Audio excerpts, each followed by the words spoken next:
I was born and raised as a Muslim. I have to tell you, Sahar, that you're a little bit Islamophobic. Islamophobic is a term made up by a Muslim apologist. Phobia is an irrational fear, and my fear of Islam is incredibly rational after the countless terror attacks that took place since 9/11, 46,000 terror attacks in 70 different countries by Islamists claiming it was on behalf of Islam. They don't represent every Muslim. The moderate Muslim majority is irrelevant to the conversation. It's irrelevant because at the end of the day, it took a few Muslim people to get the Twin Towers to collapse. It took a few Muslim people to invade Israel and commit atrocities. It took a few Muslim people to commit the atrocities that they do around the world. The Ariana Grande concert in the UK. What's up? I'm fine. I was looking at your videos, and I want to tell you that I'm sorry about October of 7. I was born and raised as a Muslim, and I do feel sorry for the Jewish people, but at the same time, I do feel sorry for the Palestinian. Mm-hmm. If you watch my videos, you know what my next question is going to be. None of the Muslims living in Gaza would have had to be affected if Hamas would not have carried out the October 7th attack. So I'm glad you understand our cause. I do understand your point, but I think, how am I going to say this? I don't want to offend anyone. You're not going to offend anyone. Say whatever you want. I think the Jewish people are extremely traumatized, and they are a little bit want to have some revenge, and I understand that in some way. But I think I disagree. When you in a long term, you can see my English is not perfect. I know that. I love your English. Your English is good. Don't worry. Yeah, in the long term, if you look at, I think everyone is losing. I see. I have been reading about the Holocaust, so I do empathize with the Jewish people. Thank you. I'm not against you, and I wish many Israelis would trust us that we are not against the Jewish people. I don't think you. Sometimes you. I don't think you represent the Islamic ideology that I'm speaking against. Again, when I speak about the Islamic ideology, it's not necessarily about the Muslims. It's about the ideology. It's about the fact that in Islamic preachings, the Jews and the Christians are the enemy. Islam should prevail. Now, I know that there's a lot of peaceful Muslims. That's not my claim at all. I'm not claiming that all Muslims want to do this. I'm saying the ideology itself is like this. And Hamas's ideology is Islamic. ISIS ideology is Islamic. They believe that jihad should be spread by violence. You're saying that you're feeling Israel is going way overboard and are trying to revenge what happened on October 7th. How come? In 2 years, we killed... according to the numbers of the Ministry of the Health Ministry of Gaza, which is Hamas, we killed 60,000 people in nearly 2 years. When 10,000 people are accounted to be civilians that either died from old age, died from cancer, died from rockets fired by Hamas, they included all of them in the death toll. So 60,000 minus 10,000 is 50,000. Now you have half of them that are Hamas, approximately half of them that are Hamas. The majority of the death, according to research, is males between 13-year-olds and 65-year-olds, which, by the way, that's the age that they recruit to Hamas. So when you say we're going overboard for me would be having millions of people dead in Gaza right now, or hundreds of thousands of people dead right now. But it's not the case. Israel does provide them with aid, nearly 2 million tons of aid. That's not going overboard. That's not going aggressive. The world is portraying it to seem like it's aggressive, but it's not the case. But I still think that you are a little bit biased because you are living there. I think it's much more easy for me to tell you what Israel should do. I'm not telling you that. But as a civilian, as a person who's living in Scandinavia, it just seems for us this is too much. We just feel very sorry for the both of you. We don't know what to say. I don't have any. I think your chat is eating me, but I don't know what to say. No, ignore the chat. Don't read the chat. Don't read the chat. Ignore. So when I read the chat, I get distracted. So I'm going to ask you a follow-up question. What would you have done if you were the Prime Minister of Israel and this would have happened to you under your rule? What would you have done? How would you have dealt with the situation? Getting back the hostages, making sure this doesn't happen again, because you have one obligation as a Prime Minister to make sure that the civilians feel safe. What would you have done? Before we continue the video, I want to give a quick shout out to our sponsor, CyberGhost VPN. I've used a bunch of VPNs in the past for my OMI TV conversations and nothing beats CyberGhost. It's fast, reliable, and just works way better than the others I've tried. They've got over 38 million users and 20,000 plus 5-star reviews on Trustpilot, so I'm clearly not the only one who thinks they're the best. Here's why it matters. When you're online, even in incognito, your activity can still be tracked. Your internet provider, your school, your job, even your home Wi-Fi, they can all see what you're doing. CyberGhost encrypts your traffic and reroutes it through one of their 100 plus secure locations, so nobody can actually spy on you. It also lets you unblock geo-blocked content from over 40 streaming platforms like Netflix, Prime Video, and Disney+. You can even get better prices online just by changing your virtual location. It works on every major device: Windows, Mac, iOS, Android. You can use it on up to 7 devices all at once, so it's perfect for sharing with your family or roommates. Right now, with the link in my description, you get 84% off, which comes out to just $2.03 a month, and you get 4 extra months free. There's even a 45-day money-back guarantee, so it's completely risk-free. I truly recommend CyberGhost because I use it myself, and by signing up with my link, you also help support the channel and keep the content coming. All right, back to the video. And mind That's you, a tough question. and mind you, Hamas is willing to release the hostages only if you release thousands of terrorists in exchange. Terrorists with blood on their hands, people that murdered, exploded, ran over, these people. So this is Okay, but in some way, when you think about the people who are in the Israeli jail, there's also a young people. I think one of the main problem here is that when you sell the male from 13 years old, that's a kid. a kid. You do, So if a kid comes to stab you, is he innocent? No, he's not innocent, but I would rather put him in a jail. Should he be maybe jailed? Teach him. He should be jailed. He should be in a juvenile center for children, for young people that are committing crimes. It happens in Israel as well. If you commit a crime or murder somebody or attempt to murder somebody, even if you're under 18, you're going to be put in a juvenile prison. Same applies to them. Yeah, but do you do it? I'm going to ask you this. You have asked me what do you want. I hope that I answer you. If I was the prime minister of Israel, maybe I would just looking at the revenge. I think I would look that. I'm going to be honest with you, and maybe I have done the same thing. Revenge would be a lot more aggressive than what's happening right now. This is the lowest combatants to civilians ratio in history. So this is not revenge. Yeah, It's being extremely precise.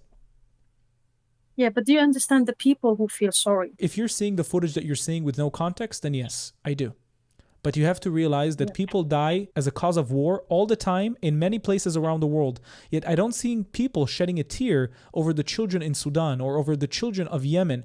Only when Jews are trying to protect themselves, people all of a sudden care. And that's what bothers me. It's that bias against Israel. Do you think because the people are, I'm not trying to overtalk you, so do you think the people are just generally racist against the Jewish community? Is that the problem? Yes. I mean, I don't know if racist, anti-Jewish. People who are against Israel are in their core, first of all, anti-Semitic, but I don't like using the term anti-Semitic because then people say, but Arabs are also Semitic. Anti-Jewish. It's anti-Jewish rhetoric. Why? How come the Muslims are allowed to have Muslim states, more than 50 Muslim states, yet the Jewish people are not allowed to have a single one, and the one that has the strongest connection to the Jewish people? How come? No, you have a right to have that country. I'm not debating that.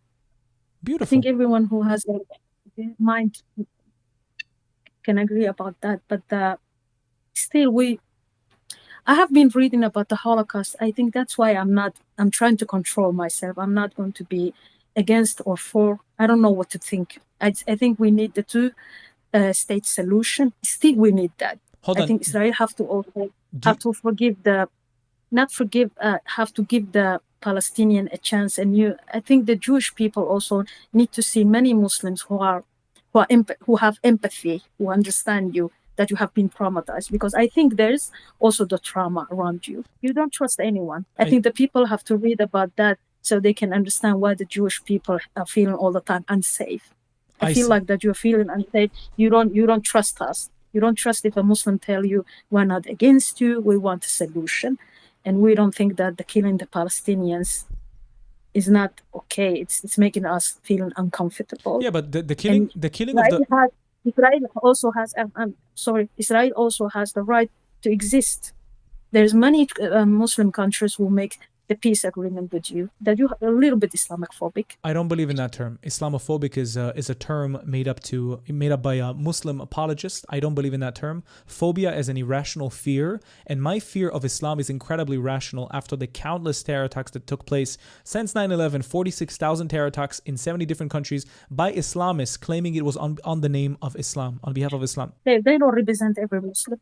It doesn't matter. The moderate Muslim majority is irrelevant to the conversation. It's irrelevant because at the end of the day, it took a few Muslim people to get the Twin Towers to collapse. It took a few Muslim people to invade Israel and commit atrocities. It took a few Muslim people to commit the atrocities that they do around the world. The Ariana Grande concert in the UK. It takes a few extremists, and that thing that is carried on behalf of Islam, that's what's changing the opinions of the world. I have nothing against you. I think you're very nice. Incredibly nice. Incredibly pleasant to speak to. Nothing against you, really, nothing personal against Muslims. But when you say that you feel like I'm Islamophobic, I'm just reading the sources. I'm seeing people chanting. I'm seeing what they do. I'm seeing Muslims around the world saying, Khaybar, Khaybar, ya Yahud, we will do to you what the army of Muhammad did to you. Does that seem legitimate to you? To chant this around the world? No. But that why did the many Arab countries make a peace agreement with Israel? Well, that also has that's another perspective of mine. If you haven't heard about Dr. Mordechai Kedar, which is a great Middle Eastern professor, he knows a lot about the Middle East.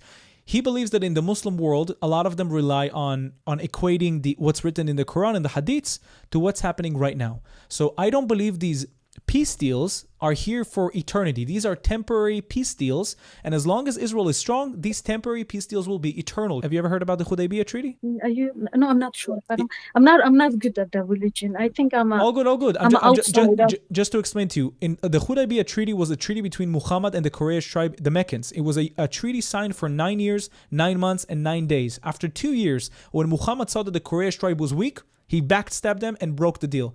That's why I don't believe in an eternal peace deal with Saudi Arabia or with other countries that are in the Abraham Accords. They're temporary deals. As long as Israel is strong, this temporary deal will be eternal.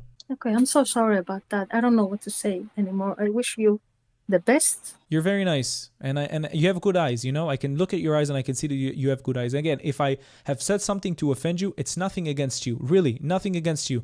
Nothing against the Muslims. I'm scared. I'm scared that the people are going to hate us for being a Muslims. I could say I'm a practicing Muslim, but I don't have views. I think I listen. Or also when I have reading about the Holocaust, sometimes I understand why but the Jewish people are not trusting us. When I came to this app, I always say I have nothing against you for being a Jew. So we can talk about anything else about that. If you don't want to talk about the war, it's okay with me. No. I don't ask. Listen. I just say hi and I go. Your point of view is important for people to hear, and I get your empathy and sympathy to the Palestinians. But I'm trying to get you to understand my perspective, which is, if you've been watching my videos, is that every action has a reaction. And in war, as unfortunate as it is, people die all the time. All of these people in Gaza right now could have been alive today if Hamas would have chosen not to invade. You start shit, then you deal with the consequences. Very simple. If 1948 war would not have started, not a single Arab would have been displaced, told to leave, or left on his own. They would have had an Arab state, but they refused. 1967, if they would not have started a war, not a single area would have been occupied. Not Gaza, not Judea and Samaria, not a single one. First Intifada and Second Intifada. This is the reason for the checkpoints. They committed attacks, and that's why we place checkpoints to make sure they don't come and stab Jews, innocent Jews, over and over again. Same thing with October 7th. They would not have started it. Not a single person would have had to be killed. Not in Israel and not in Gaza. But do you think if the life situation in Gaza, I think most of the people there are suffering from, they don't have jobs, for example. Do you think if someone have improved their daily life, for example, create a job for them, do you think they would have been, I think there is a lot of young people there. So young people are very tempered. They had very hot temper. I think one of the reasons is that because the Palestinians don't have good daily life. I mean, about they don't have a job, they don't have security. That's one of the reasons they're so angry, and it's very easy to become a racist. Do you understand my point? I'm not telling you it's all what they have. I always, maybe it's one of the reasons. And there's a lot of young people there. So now what's happening is that many people are dying. So I'm scared to So become more and more radical and against the Jew. so It's not easy. It's not easy. I don't have a solution. I'm just thinking I wish people would come along together. And you said that if that's what you said if Israel was able to give work opportunities to the people living in Gaza, then maybe that could have changed. That's in some way, if the livelihood in Gaza, I'm not so sure about it. I have been reading about it. They don't have money, they don't have a job. That's one of the why it's very easy for Hamas to recruit. Do you know how many people worked in Israel before October 7th? Israel opened the borders and let a specific amount of Palestinians to come and work and make a good living, make a lot of money. You know, a plate of hummus in Gaza is 1 shekel. They were making about 300 to 400 shekels a day. That's a lot of money. It's a lot of money. Every day, about 18,500 people were allowed to go in from Gaza to Israel, and also another, I think, 50,000 from the West Bank to Israel. So tell me, if we're giving them jobs and making sure that they're employed and everything is fine, why do the people who were allowed to work in Israel, why did they spy for Hamas? Why did they draw the maps for Hamas on October 7th to know exactly where to go? Because these Palestinians worked in the kibbutzim, they worked in the settlements that were attacked on October 7th. These people that got good living conditions, they were recruited by Hamas to spy for them and to tell them exactly where to attack. I don't think that's the solution. Again, it's an ideology. You have to change the ideology from within. And giving them jobs and thinking that if you treat them like a democratic country, everything is going to be fine, I disagree. It's an ideology. They hate us from a young age. I'm sorry about that. There's nothing else I can say. Thank you. Before we end the video, big thanks again to CyberGhost VPN for sponsoring today's video. Don't forget to click the link in the description to get the special deal they're offering just for this channel. Only $2.03 a month plus 4 extra months free. It protects your data while you browse and lets you access blocked content anywhere. It's totally risk-free with a 45-day money-back guarantee, so check it out. Link is down below.